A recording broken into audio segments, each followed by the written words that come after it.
ياسين والقرآن الحكيم إنك لمن المرسلين على صراط مستقيم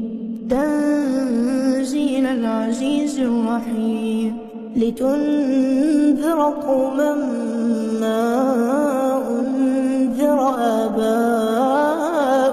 فهم غافلون لقد حق القول على أكثرهم فهم لا يؤمنون إنا جعلنا في أعناقهم أغلالا فهي إلى الأذقان